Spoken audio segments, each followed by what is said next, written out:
Queridos, a paz do Senhor. Tudo bem com vocês em casa aí? Família bem? Tudo em paz? A fé está firme? Que bom falar com vocês. Eu quero ler nesta noite uma expressão que está contida em 2 Reis, capítulo 18, do verso 1 ao verso 3, que fala assim: E sucedeu que no terceiro ano de Oséias, filho de Elá, rei de Israel, começou a reinar Ezequias, filho de Acais, rei de Judá. Tinha 25 anos de idade quando começou a reinar, e 29 anos reinou em Jerusalém. E era o nome da sua mãe Abi, filho de Zacarias, e fez o que era reto aos olhos do Senhor, conforme tudo que fizera Davi, seu pai.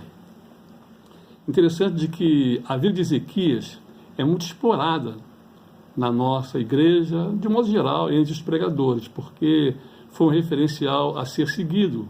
Foi um grande rei, um grande homem de Deus, e nós temos muitos exemplos a tirar da sua vida para que a nossa fé seja cada vez mais fortalecida. Durante o período da tribo de Judá, teve aqui 19 reis.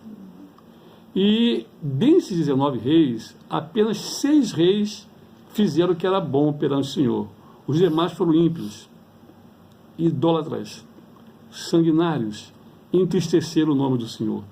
Mas Ezequias, Josafá, Asa, Jotão e poucos outros formaram a pleiade de homens de Deus, de reis, no qual Deus foi honrado, não só o nome de Deus, como também perante as nações que estavam ali observando a atuação desses homens de Deus. Queridos, é interessante de que Ezequias não tinha na sua casa um bom exemplo. Seu pai foi Acais, um mau rei, um rei profano, um rei idólatra, um rei sanguinário. E ele não tinha quem se referendar. Não tinha um paradigma no qual ele pudesse se espelhar para poder fazer uma gestão semelhante àquela que tinha observado. E ele não encontrou ninguém. Seu pai não era a pessoa do qual ele pudesse se espelhar. Ele foi retrocedendo até que encontrou Davi. Então, diz a Bíblia que ele fez tudo conforme fez Davi, seu pai.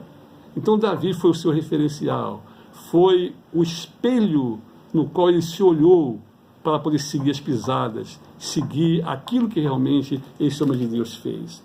Então, queridos, a minha palavra nesta oportunidade aqui é que nós entendamos que Deus tem um plano especial para contigo, para comigo, como teve com o rei Ezequias. Ezequias foi um grande administrador. Diz a Bíblia de que as fontes superiores, ele conseguiu retê-las, e dali ele conseguiu jogar água em quase toda a parte oeste de Jerusalém, na parte administrativa. Na parte política, ele foi também um muito bom rei, porque ele enfrentou Senaqueribe, aquele rei da Síria, mau, que humilhava, que tentava destruí-lo, e dizia que ele era ninguém em relação ao poderio bélico da Síria, e realmente era. Ele ficou desesperado quando o rei da Síria foi invadir Jerusalém, Judá.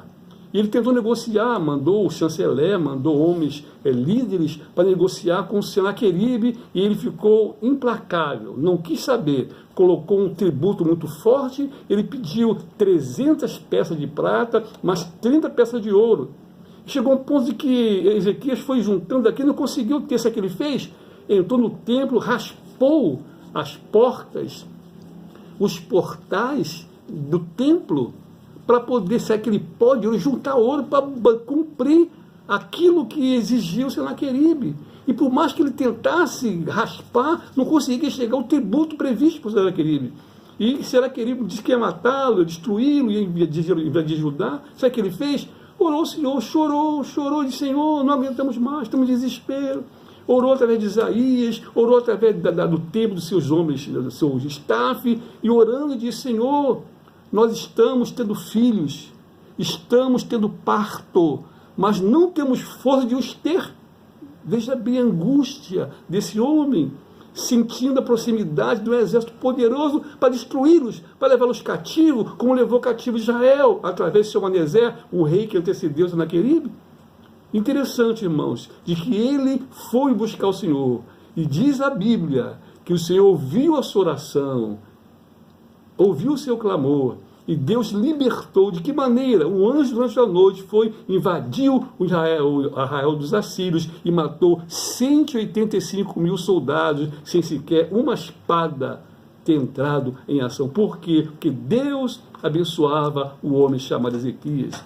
E diz a Bíblia que Ezequias, de todos os reis que houveram antes dele e depois dele em Judá, ninguém confiava tanto em Deus quanto ele. Ele era um homem no qual tinha uma confiança perfeita em Deus. Era homem de bem, era homem espiritual, era homem que tinha prazer em manter a igreja, aliás, o seu reinado adorando o Senhor. Ele conseguiu destruir toda aquela idolatria, os altos destruiu, e tem mais, tinha lá um ídolo chamado Neustã, que era uma serpente, aquela serpente do deserto lá, que abrasava o povo de Israel, aquela serpente passou a ser um ídolo. E diz a Bíblia que no tempo de Ezequias, os israelitas, né, o povo de Judá, colocava incenso diante daquele altar, daquela serpente. E ele pegou, espatifou, arrebentou, quebrou aquela estátua. Tudo isso provando o zelo que ele tinha por Deus. E Deus amava aquela atitude dele. Esse é o nosso grande Ezequias. Mas, irmãos, politicamente era uma bênção. Ele belicamente, ele conseguiu vencer 105 mil pessoas sem usar uma espada. E era um homem que estava realmente de bem com Deus. Tinha sua vida no altar. Mas agora, diz a Bíblia, com 39 anos, ele adoeceu. E pegou uma doença séria. Diz a Bíblia, pegou doença para a morte. E Deus chamou Isaías e disse, Isaías, fala para Ezequias, para ele colocar sua vida em ordem, porque ele vai morrer, não vai viver. E o que Ezequias fez? Chorou. Diz a palavra que ele orou ao Senhor com lágrimas, insistentemente orou, e começou a dizer para Deus, Senhor, lembra-te de que eu fui reto, eu fui justo, eu fui temente a ti, e fiz tudo aquilo que o teu coração queria. Lembra-te disso? Interessante que ele, como se estivesse fazendo assim, uma exposição do seu potencial de fé. Parece uma audácia, uma jactância, mas não, é confiança. Deus quer que nós aproximemos dele nessa confiança, na certeza que somos seus filhos. Diz Isaías 43, procura lembrar-me dos teus feitos, das tuas vitórias, para que eu justifique aquilo que tu fazes. Olha só, então Deus quer ouvir nossa história, o que nós fazemos para que nós possamos ser justificados. Me faz lembrar o grande Jó, homem de Deus, no auge da sua dor, ele disse assim, se eu soubesse onde poderia encontrar o meu Senhor, eu iria a ele, no seu tribunal, exporia perante ele a minha angústia, a minha dor, meus problemas, e tenho certeza, ele, segundo a sua misericórdia, me afastaria? Me condenaria? Não, antes ele cuidaria de mim. Aleluia! Que confiança ele tinha diante do Senhor, porque ele estava com a vida reta. Essa expressão diz Paulo aos Romanos, justificados, pois com Deus temos paz com o nosso Senhor Jesus Cristo. Então é importante que nós vivamos uma vida de pureza, para que nós não tenhamos nada a dever a não ser o amor. A Bíblia fala também, irmãos, acerca do grande salmista, e que ele diz que exatamente ele foi examinado de noite, ele foi sondado de noite, ele foi escrutinado durante toda a sua madrugada, e diz a Bíblia, examinaste-me de noite, procuraste, mas nada tu encontraste, diz o Salmo 17. É tão bom quando estamos com o coração puro perante o Senhor, nada tememos, nada devemos, porque o sangue de Cristo nos purificou de todo pecado. Glória a Jesus. Põe em ordem a tua casa, que certamente morrerás, não viverás. Põe em ordem a tua casa. Que casa? Podia ser a casa do Senhor, porque o governo era teocrático, até os sacerdotes eram submissos. Podia ser a casa do reino, do qual ele era gestor, administrador, as leis vinham dele, o comando vinha dele, a justiça vinha dele. Então, será que essa ordem era o seu reino? Ou será que a ordem, põe em ordem a sua casa, era a casa física dele, com ele e sua mulher? Não tinha filhos. O seu filho Manassés nasceu nos 15 anos depois que ele fez. Tanto é que Manassés assumiu o poder com 12 anos. Então, dá a entender que com 3 anos na segunda etapa da vida de Ezequias, que ele tem o seu filho. Então, diz a palavra de que ele tinha uma vida no altar com a sua mulher. Põe em ordem a tua casa, certamente morrerás, não viverás. Ordem o reino, ordem a casa do Senhor e ordem a sua casa pessoal. Eu te pergunto, está em ordem a tua vida? Se o Senhor disser hoje, meu filho, hoje levarei a tua alma e que tens preparado, para quem será? Expressão Jesus usou para aquele homem rico. Ordem a tua casa espiritual. Como está a tua comunhão com Deus? Como está a comunhão com o teu ministério? Como é que você vive o teu exemplo de vida? Você impacta as pessoas ou afasta as pessoas? A tua conduta atrai ou repele? Então é importante que nós possamos mostrar a nossa conduta perante o reino em paz. Põe em ordem a tua casa espiritual. Põe em ordem a tua casa material. Você trabalha, você é esforçado, você põe pão na mesa da sua casa, você é fiel ao seu patrão, você é aquele que está doido para ir embora e faz só porque tem que fazer, ou você é dedicado, você faz aquilo por prazer, porque o crente tem que ser eficaz. Depois tem que ser eficiente. E por último, tem que ser excelência naquilo que faz. Deus ama a excelência. Deus é excelente em tudo aquilo que faz. Então é importante que nós coloquemos em ordem a nossa casa espiritual, nossa casa material e a nossa casa física. Glória a Jesus. Como estão teus filhos? Como está tua mulher? Como é o teu relacionamento? Como vocês se relacionam? Em paz ou em guerra, com gozo ou com angústia? Deus pode assistir, Deus tem prazer no relacionamento, no ambiente da sua casa. Põe ordem a tua casa, certamente morrerás, não viverás. É importante que nós tenhamos esse cuidado em colocar em ordem a nossa casa. E esse homem de Deus, diz a Bíblia, que tão logo ele tomou conhecimento, ele chorou, terrivelmente, e Deus ouviu a sua oração e deu mais 12 anos de vida, ou melhor, 15 anos de vida. E eu te pergunto aqui, nesta oportunidade, querido, você é servo do Senhor, você é servo do Senhor, você adora o Deus de Ezequias. Ezequias colocou em ordem a sua casa espiritual, sua casa material e a sua casa física. Eu te pergunto, você tem feito isso? Você serve o Senhor como ministro de Deus, você chega na hora, você respeita o seu pastor, você lê a tua palavra, a palavra de Deus, você ora, a tua vida é uma vida de bênção ou de maldição. Você canta no conjunto, você procura comparecer aos ensaios, você respeita a tua líder, você comparece aos cultos para poder adorar o Senhor. Isso em todo o nosso viver.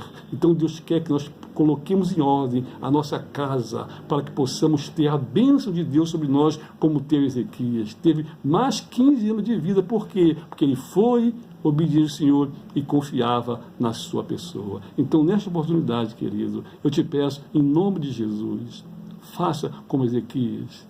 Tenha um referencial e seja um referencial. Quantos jovens que não têm pais crente, ou quantos que têm pais crente também, mas não tem quem se apoiar, não tem um referencial de fé, não tem um paradigma no qual ele possa ter como espelho, mas que você seja esse espelho, que o teu filho diga, eu quero ser igual ao meu pai, a filha, eu quero ser igual à minha mãe, eu quero ser como eles. Você os atrai ou você os afasta? Isso é importante que nós façamos. Então, quem coloca a casa em ordem tem a vida próspera, abençoada e recebe de Deus tudo aquilo que satisfaz o nosso coração.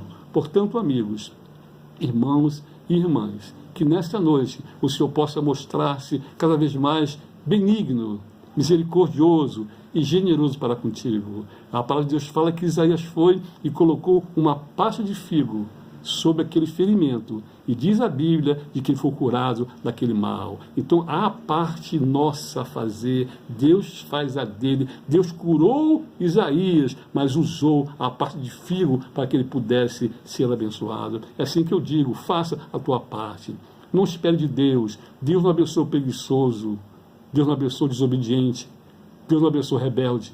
Deus abençoe aquele que tem compromisso com a sua palavra e vive uma vida no altar. Seja como Ezequias, tema a Deus e você será feliz como Ezequias o foi. Que Deus te guarde no nome de Jesus. Amém e amém.